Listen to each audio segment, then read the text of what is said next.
Hello friends, welcome to my channel Sargam EduTech.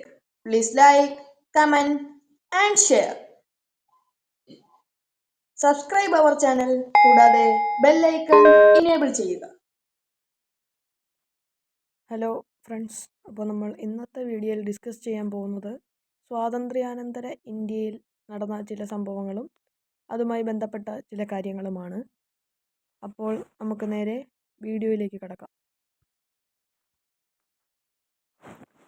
ആദ്യമായി തന്നെ ആദ്യത്തെ ചോദ്യം, സ്വാതന്ത്ര്യാനന്തര ഇന്ത്യ നേരിടേണ്ടി വന്ന ഏറ്റവും പ്രധാനപ്പെട്ട വെല്ലുവിളി ഏതാണ്? ചോദ്യം ഒന്നും കൂടി, സ്വാതന്ത്ര്യാനന്തര ഇന്ത്യ നേരിടേണ്ടി വന്ന ഏറ്റവും പ്രധാനപ്പെട്ട വെല്ലുവിളി ഏതാണ്? വെല്ലുവിളികൾ ഒന്നിൽ കൂടുതലുണ്ട്. അതിനകത്ത് ഏറ്റവും പ്രധാനപ്പെട്ട വെല്ലുവിളിയാണ് ഇവിടെ കൊടുത്തിരിക്കുന്നത്. വിഭജനവും അഭയാർത്ഥി പ്രവാഹവും. ഉത്തരം വിഭജനവും അഭയാർത്ഥി പ്രവാഹവും. അടുത്ത ചോദ്യം, 1947, അതായത് ഇന്ത്യക്ക് സ്വാതന്ത്ര്യം കിട്ടിയ വർഷം 1947 പൊട്ടിപ്പുറപ്പെട്ട വർഗീയ ലഹളകളുടെ പശ്ചാത്തലത്തിൽ എൻ്റെ ഏകാംഗ സൈന്യം എന്ന് ഗവർണർ ജനറൽ മൗണ്ട് ബാറ്റൺ വിശേഷിപ്പിച്ചത് ആരെ?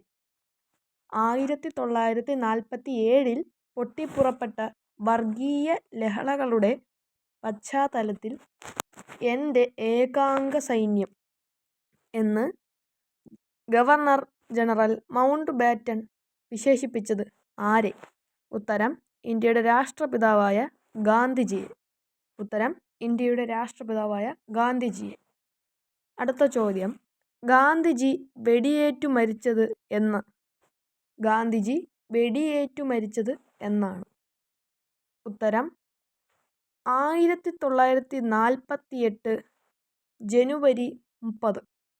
1948 ജനുവരി 30 ഗോഡ്സെ എന്ന മതതീവ്രവാദിയുടെ വെടിയേറ്റാണ് അദ്ദേഹം മരിക്കുന്നത്.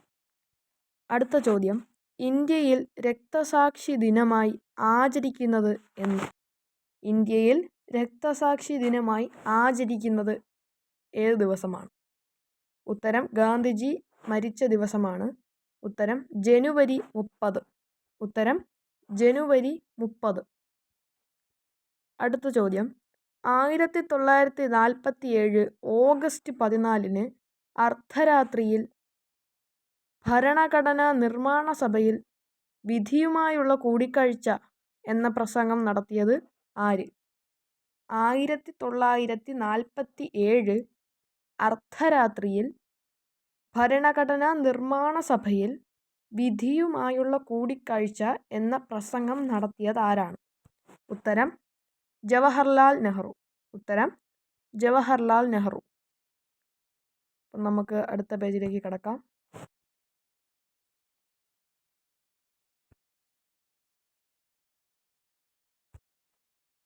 അടുത്ത ചോദ്യം, സ്വാതന്ത്ര്യാനന്തരം കേന്ദ്രമന്ത്രിസഭയിലെ സംസ്ഥാനങ്ങളുമായി ബന്ധപ്പെട്ട വകുപ്പിൻ്റെ ചുമതല വഹിച്ചിരുന്നത് ആരാണ്? ചോദ്യം ഒന്നും കൂടി, സ്വാതന്ത്ര്യാനന്തരം കേന്ദ്രമന്ത്രിസഭയിലെ സംസ്ഥാനങ്ങളുമായി ബന്ധപ്പെട്ട വകുപ്പിൻ്റെ ചുമതല വഹിച്ചിരുന്നത് ആര്? ഉത്തരം സർദാർ വല്ലഭായ് പട്ടേൽ. ഉത്തരം സർദാർ വല്ലഭായ് പട്ടേൽ. അടുത്ത ചോദ്യം, സ്റ്റേറ്റ് ഡിപ്പാർട്ട്മെൻറ്റിൻ്റെ സെക്രട്ടറിയായി നിയമിതനായ മലയാളി ആര്? സ്റ്റേറ്റ് ഡിപ്പാർട്ട്മെൻറ്റിൻ്റെ സെക്രട്ടറിയായി നിയമിതനായ മലയാളി ആരാണ്? ഉത്തരം വി പി മേനോൻ. ഉത്തരം വി പി മേനോൻ. അടുത്ത ചോദ്യം, സ്വാതന്ത്ര്യാനന്തരം നാട്ടുരാജ്യങ്ങളെ ഇന്ത്യൻ യൂണിയനിൽ ചേർക്കാനുള്ള ലയനക്കരാർ തയ്യാറാക്കിയത് ആരെല്ലാം ചേർന്നാണ്? ചോദ്യം ഒന്നും കൂടി, സ്വാതന്ത്ര്യാനന്തരം നാട്ടുരാജ്യങ്ങളെ ഇന്ത്യൻ യൂണിയനിൽ ചേർക്കാനുള്ള ലയനക്കരാർ തയ്യാറാക്കിയത് ആരെല്ലാം ചേർന്നാണ്?